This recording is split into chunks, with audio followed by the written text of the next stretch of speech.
आफन्त पाउँछ लाग्यो। जब शरीरले दुख्यो हुन्छ मनले शान्ति पाउँछ। त्यो भौतिक जन्ने शरीरलाई धेरै आराम दियो भने हराएको जिन्दगी चाहिँ पैसा दिन्छ होइन। कोरोनामा हामी दिने गर्थ्यौँ एकपल्ट पैसा नभए हुँदैन। संसारको धनी मान्छे अकाल भएको छ, हार्ट एट्याक भएको छ, सुगर भएको छ, डिप्रेसन भएको छ, एन्जाइटी भएको छ, घर घरमा रोग छ। स्कुलको टिचरहरू डिप्रेसनको औषधि खाने, जनप्रतिनिधिहरू सुगर र प्रेसरले ढलाउने, युवाहरू डिप्रेसनमा जाने सिद्धि हो। केही छैन, भान्से घरका महिला छ कि प्यारालाइसिसले के हुने अनि पाकेको क्यान्सर, थाइरोइडले हान्ने पनि आमालाई, बाथले हान्ने पनि आमालाई, सुस्ताले हान्ने पनि आमालाई। नबोल्नै कि हजुर बोल्नु पर्यो, मैले सुन्न पर्यो कि म बोल्नु पर्यो, हजुरले सुन्नु पर्यो है।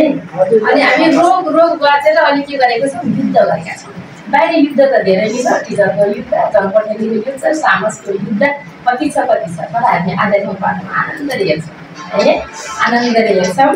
अनि त्यो आनन्दको हेर्ने शक्ति के, शरीर पनि दुख्ने निको हुन पर्यो, मन पनि दुखाइ निको हुन पर्यो, दिमाग शान्ति हुन पर्यो। यो तिनै शरीर शान्ति भयो भने आनन्द हेर्न पर्छ, आनन्द लाग्छ। तिनै शरीरमा दुःख छ भने त्यो आनन्द हेर्दैन। आफ्नो रमिता आफूले हेर्नुपर्छ, छटपटेर घ्याग्लाको मृत्यु गर्नुपर्छ। यो शरीरले भनेको त्यही हो। अहिले हामी सबै त्यो बस्नु लागेको छ। कुनै घरमा रोग नभएको हात उठाउनुहोस् त। हामी अब जनप्रतिनिधि अलि स्थानीय सरकार उहाँहरू घरमा रोग छ कि छैन उहाँहरूले सोध्नुपर्ने छ, उहाँहरूले हात उठाउन थाल्नु। अनि हाम्रो अब बुद्धिजीवी वर्ग धेरै टिचर वर्गहरू हाई दिमाग लेभलहरू उहाँहरूको पनि घरमा परिवार रोग छ कि छैन उहाँहरूले हात उठाउनु पऱ्यो। र हाम्रो घरमा गृहले धेरै इन्जिनियर पढाएका बाबामा, डक्टर पढाएका बाबामा, पाइलट बनाएको सोच्ने बाबामा, साइन्स पढाउने बाबामा, आफूले दिमागको नसा यहाँको तालुको रौँ फुल्दै पढाएको बाबामा रोगी हुनुहुन्छ कि नै त्यो पनि हेर्नु पऱ्यो। बच्चाहरू शिक्षाको लेभलमा कतिको ज्ञानमा अगाडि छ। ज्ञान भनेको स्वास्थ्य हुनु पऱ्यो, मस्त हुनु पऱ्यो। अनि हाम्रो घरमा को कतिको रोग छ कि छैन मजाले हात उठाउनु पऱ्यो। जुन घर निरोगी छ त्यहाँ शिक्षित छन् मान्छे, पोजिटिभ माइन्डको छन्। जुन घरमा रोग छ त्यहाँनिर के छ, रोगी घर नेगेटिभ बाढीको भिड हुन्छ, रोगी समाज नेगेटिभ बाढीको भिड हुन्छ। अनि रोगीको के हुन्छ, पहिले पोजिटिभ हुन विकासको लेभलमा एकदम पछाडि जान्छ। त्यो के त पढेरी घमण्ड अहङ्कार यो बोकेको मान्छेहरू संसारमा त्यही देश पछाडि छ।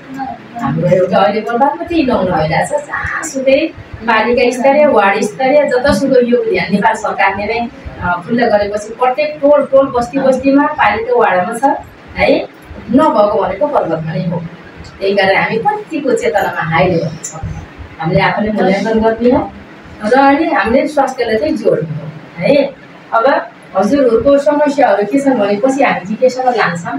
साधारण केटाको नम्बर हुन्छ, त्यति धेरै समय छैन। अब हामी एउटै बारेमा जान्छौँ। यहाँ दिनुपर्छ मनोक्रान्ति स्मार्ट हटयोग भनेको छ है। मनोक्रान्ति भनेको के हो त, हजुरहरूले के हो त्यो मनोक्रान्ति भनेको? युद्धको गर्न आएको हो कि डर्नको आएको हो कि? त्यो अलिकति डर पनि लाग्छ किन हामी धेरै क्रान्तिमै छौँ है। क्रान्ति लडाइँ लडाइँमा छौँ। हरेक